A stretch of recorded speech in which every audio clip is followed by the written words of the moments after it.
I never planned on running into her there. The laundromat on the corner wasn't exactly the kind of place where you expect to feel anything. Just the smell of detergent, the whirring of machines, the hum of the fluorescent lights. That Tuesday evening, I was killing time, waiting on a cycle, scrolling my phone without really reading anything, half thinking about sending a text I wouldn't send. That was my habit lately. Type a message, sit with it, then delete before hitting send. I looked up, and she was standing at the change machine. I almost didn't recognize her at first. It had been a while since I'd last been over at my friend's house, back when she'd passed by us in the kitchen, polite, composed, like she was always carrying something fragile in her chest. Tonight, she wasn't in her polished clothes. Just jeans, a sweater, her hair loosely tied back. And maybe that's why I couldn't stop looking. She looked real, more real than the careful version of herself I thought I knew. Our eyes met for a second too long. She smiled. Small, just enough. "You here every week?" she asked, coins clicking into her palm. "Pretty much," I said. "Guess I'm predictable."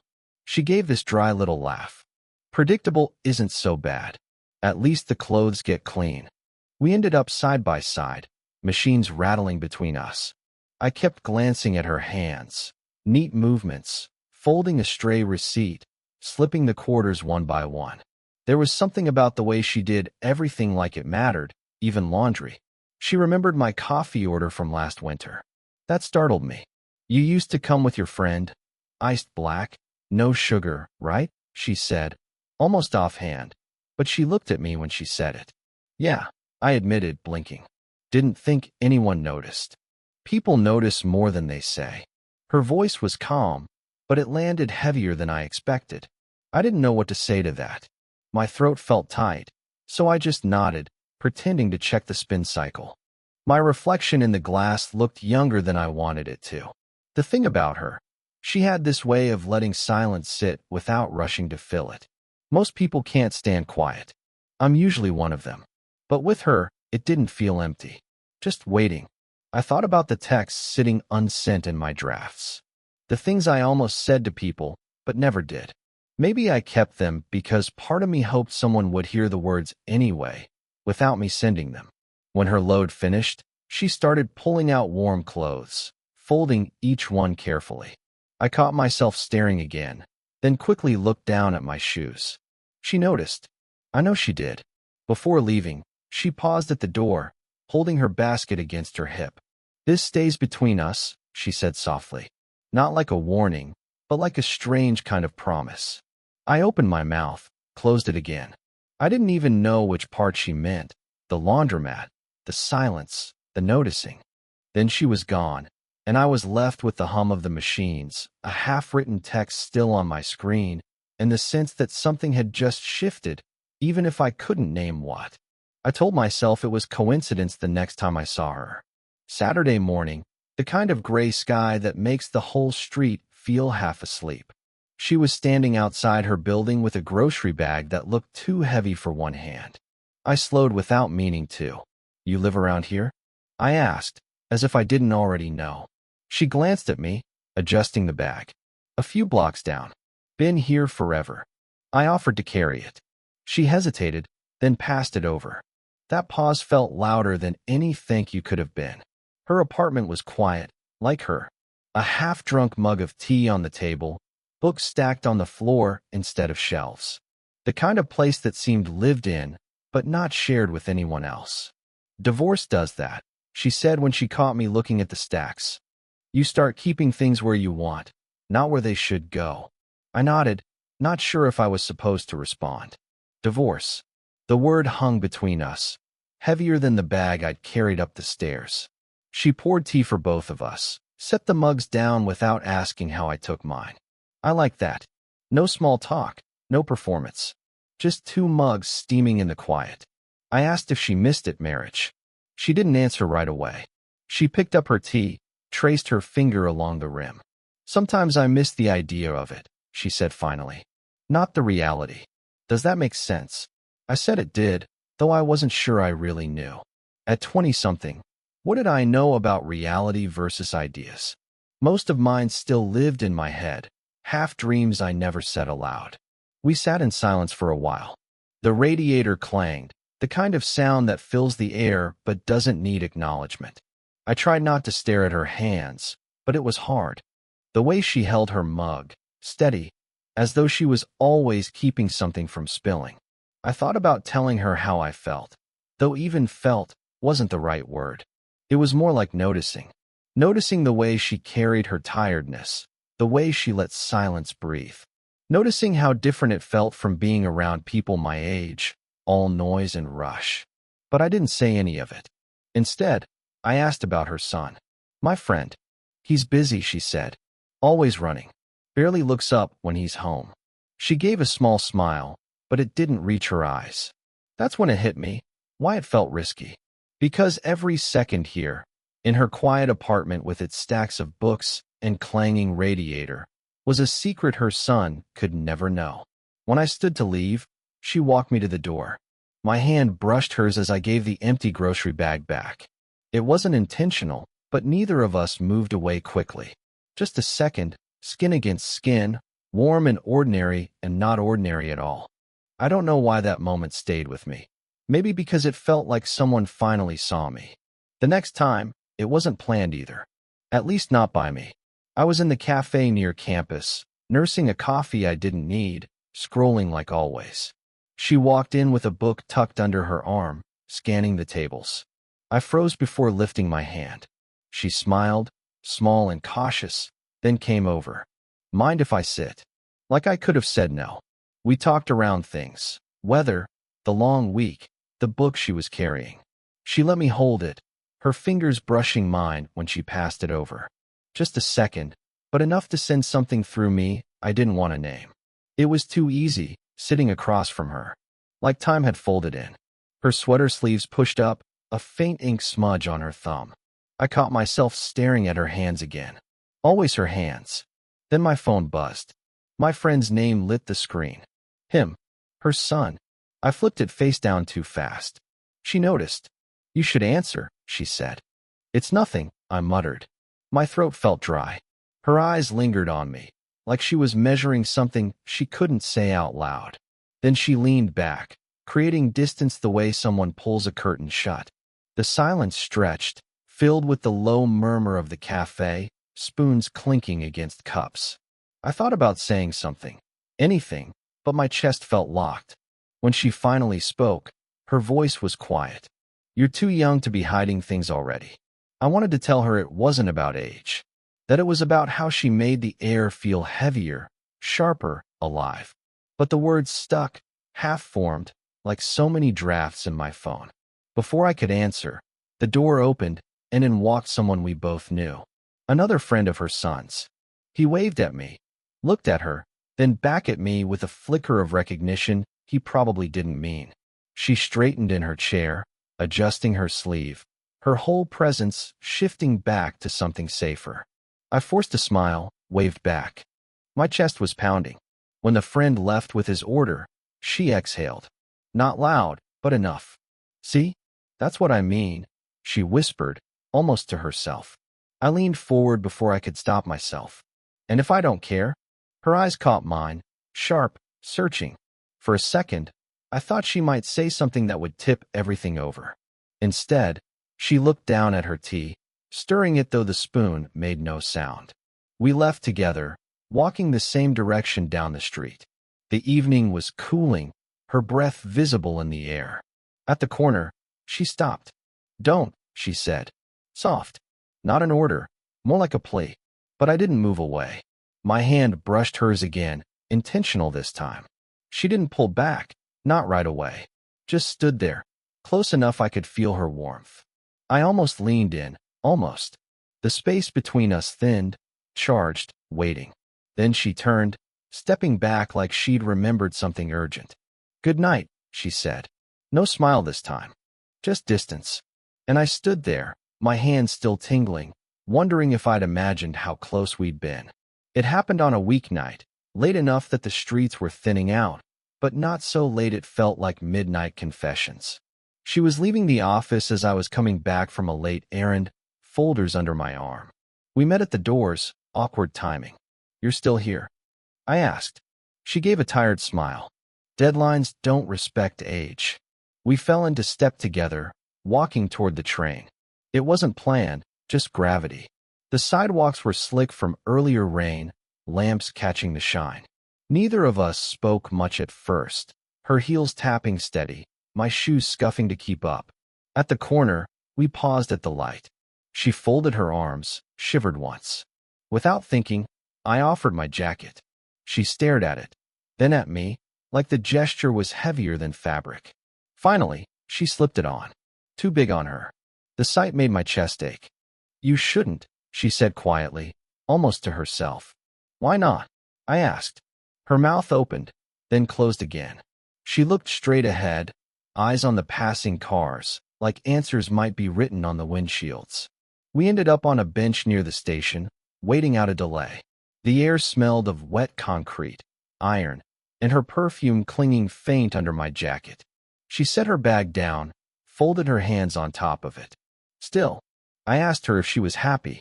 The words came out before I could smooth them over. She blinked at me, startled, then let out a breath that sounded like it had been waiting for years. Happy, she repeated. A small, humorless laugh. That's a complicated word. She looked down, twisting the strap of her bag. Most days I don't think about it. Easier that way. I wanted to tell her she deserved more than easier. That she deserved to be seen, not just passed by. Instead, I stared at my hands, knuckles pale in the cool air. You know this is, she started, then stopped. Wrong, I offered. She nodded once, almost imperceptibly. But then she looked at me. Really looked. And there was no disapproval in her eyes. Only exhaustion, and something like longing tangled underneath. I felt the words climbing my throat, raw and unpolished. I don't care if it is. She held up a hand, not to silence me, but like she couldn't bear the rest of the sentence. Her fingers trembled slightly, the only crack in her composure. For a long moment, neither of us moved. The station announcements echoed faint in the background, muffled by distance. It felt like the whole world had narrowed to the space between her hand and mine. She finally spoke, voice low. Do you have any idea what you're asking me to risk? I didn't answer. Couldn't. My heart was too loud. The train lights appeared at the far end of the tunnel, flooding the platform in a sudden glow. And I was left with her question hanging in the air, one I wasn't sure I was brave enough to answer, or coward enough to ignore. The week after that night on the bench, she disappeared. Not vanished, not really. She still went to work, still ran errands. I even passed her once on the street from across the avenue. But it was different. She didn't pause when our eyes caught. Didn't offer the small smiles that used to feel like doors cracked open.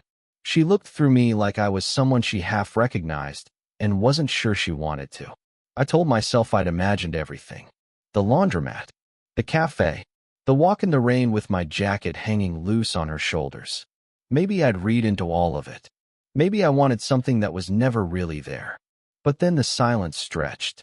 She stopped showing up at the cafe altogether. I went twice. Waiting, the book I'd borrowed from her still in my bag. Once, I even started walking toward her building with it in my hand. Got as far as the steps before turning back. That's when I heard from my friend, her son. He mentioned offhand that his dad had been around lately. Trying to make things work, he said, rolling his eyes like it was a joke. My stomach sank. So that was it. The missing smile, the sudden distance. Not me. Him. I spent nights circling the thought. Was she letting him back in? Did she want to? Or was she just letting history repeat itself because it was easier than rewriting the ending? At work, I caught myself drafting messages on my phone again.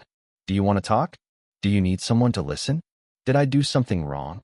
Each one stayed unsent, flickering out with the backspace. One night, I walked past the laundromat where it started. Machines turning, a glow against the dark. I stood outside, book in hand, half hoping she'd walk in, half hoping she wouldn't. She didn't. I sat on the curb, flipped the book open, and found a folded receipt tucked between the pages. Not mine. Hers. A grocery list, neat handwriting. Lemons, bread, chamomile tea. The smallest proof she'd touched it lived inside its pages before me. I traced the ink with my thumb until the letters blurred. I wanted to knock on her door, hand her the book, say something simple like, "You left this with me." But I didn't. I walked past her building again, heart thudding like footsteps echoing in a stairwell. The lights in her apartment window were on. A silhouette moved across the curtains, familiar, unmistakable. For a second, I thought she'd see me on the sidewalk, looking up like some restless kid. But she never turned toward the glass. I slipped the receipt back into the book, closed it, and kept walking. I didn't feel heartbroken. I felt paused, like life forgot to finish the sentence. The weight of her silence followed me home, heavier than any no she could have spoken out loud. It was late when she finally called. Just a number flashing on my screen, no message first. I almost didn't answer, thought maybe it was a mistake. But my thumb moved before I could second-guess it. "Can you come by?" Her voice was steady, but there was something underneath, something tired. I didn't even ask why. Her kitchen light was on when I got there.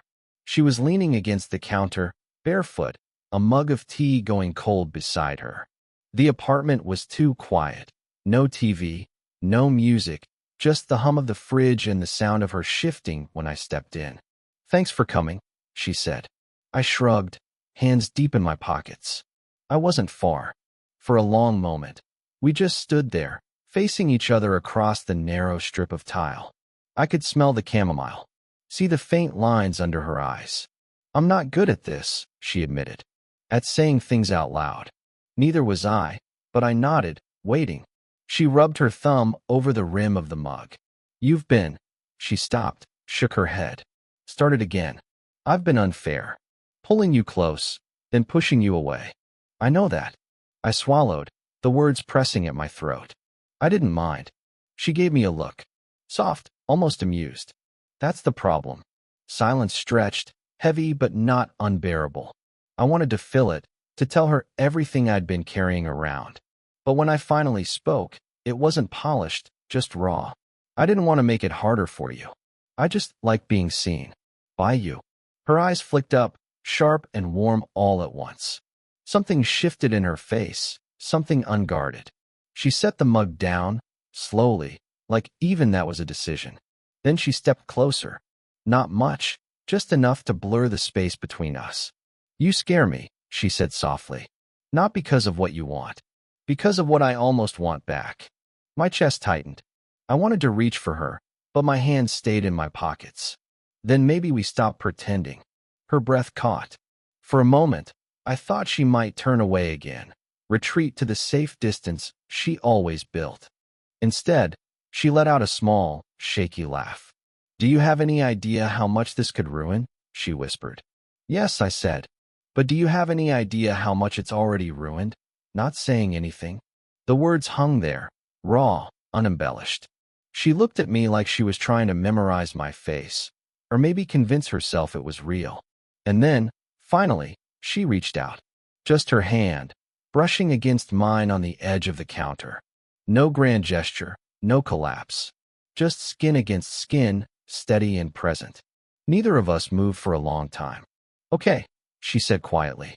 Not surrender, not promise. Just a simple word, carrying the weight of everything unsaid. And I knew that was enough.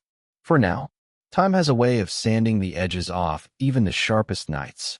Weeks turned into months, and the intensity of those moments, the laundromat, the cafe, the bench, settled into something steadier. Less feverish, more lived in. We didn't make a declaration. There was no night of fireworks, no dramatic rush into each other's arms. Instead, it was little things. Her leaving chamomile tea bags in my cabinet without saying a word. Me showing up with black coffee, already iced, before she even asked. The way we fell into a rhythm that felt like it had been waiting for us all along. I still caught myself remembering. The hum of the laundromat machines, her soft laugh when she said people notice more than they admit. The first time she wore my jacket, sleeves hanging long over her hands. Each memory was less a wound and more a quiet stitch, pulling something broken back together. We didn't talk about my friend, her son, much. He stayed busy, distracted with his own life, and maybe that was for the best. It left us with space to find our own kind of honesty. She once told me over tea, her hand warm on mine, "It isn't about replacing anyone. It's about finally choosing something that feels right, even if it looks wrong to everyone else." And that's what it was. Not perfect, just right enough. One morning, months after that night on the bench, we found ourselves there again. Same spot, same clanging station announcements echoing in the background. This time, there was no silence pressing down, no words caught in our throats. Just us, sharing the bench like it belonged to us. She leaned into my shoulder, and I didn't flinch or wonder what it meant. I just let her be there. At 8:47 a.m., a train rolled past, shaking the ground under our feet. She smiled without lifting her head. "Feels like déjà vu. Except this time," I said, "I know the answer to your question." She looked at me then, eyes steady. No need to repeat the question. We both remembered. The answer wasn't spoken. It was in her hand sliding into mine, in the way she exhaled like she'd finally stopped holding her breath. Life didn't flip upside down after that. The days still came and went. Laundry to fold, bills to pay, long weeks at work. But it was different. Lighter, in the way small things became enough. A mug of chamomile on the counter. A book passed between us, her receipt still tucked inside. A text that didn't stay unsent this time. Looking back, I don't think the story was ever about one night, one kiss almost taken, or even the fear of being caught. It was about the pauses, the silences, the way she said okay that evening in the kitchen, and how it carried through everything after. And maybe that's why it stayed with me, because it didn't feel like a grand love story. It felt like finding someone who understood the unfinished sentences,